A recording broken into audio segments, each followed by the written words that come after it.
During these past few weeks of stay at home, how are things working between you and your spouse? I remember a pillow my mother-in-law had on her couch after my father-in-law retired and they moved to their lakefront house.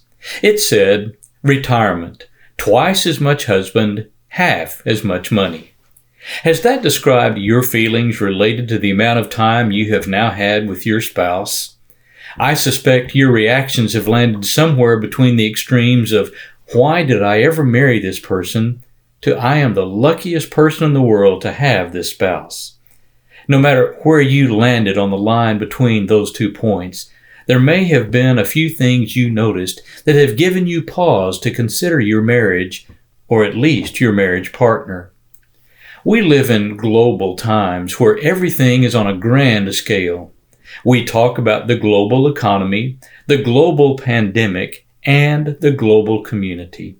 However, home, family, and marriage all happen in a smaller circle.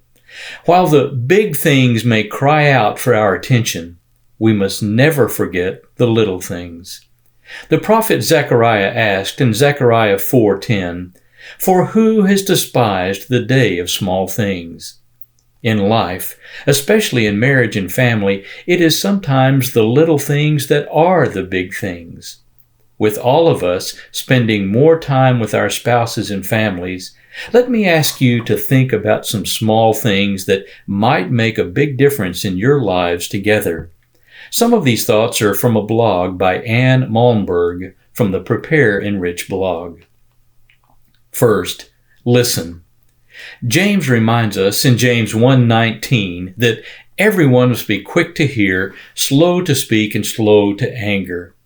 Each of us have times when all we need is for someone to hear us, someone who will allow us to verbalize worries, frustrations, or emotions without fixing anything. We need someone who is a big heart with big ears, giving us the freedom and safety to say things we need to say without judging or correcting us. Someone who will give us their undivided attention and even hug us when we are through. Second, cut each other some slack. These are not the general schedules we are accustomed to having. There are stresses, worries, and anxieties that may be keeping us from being at our best and causing us to be short and snippy with one another. Perhaps you are even a bit annoyed at the way you see another person acting or not acting, even after you have talked to them about it. Relax. Jesus told us in Matthew chapter 5 and verse 7, "Blessed are the merciful, for they shall receive mercy." We need to remember we may sometimes be the one who needs mercy extended. Third, be flexible. These are times calling for adaptation as our old normal transitions to our new normal. Whether you have or do not have a plan, be flexible. Don't try to keep forcing everything back into the way things were. Perhaps these are times for putting new wine into new wineskins and learning to make the accommodations needed for things to move smoothly. Fourth, make each other laugh. There is enough sadness to go around. Not that we should forget it or ignore it, but we need to remember the wise man's words in Ecclesiastes chapter 3 and verse 4. There is a time to weep and a time to laugh.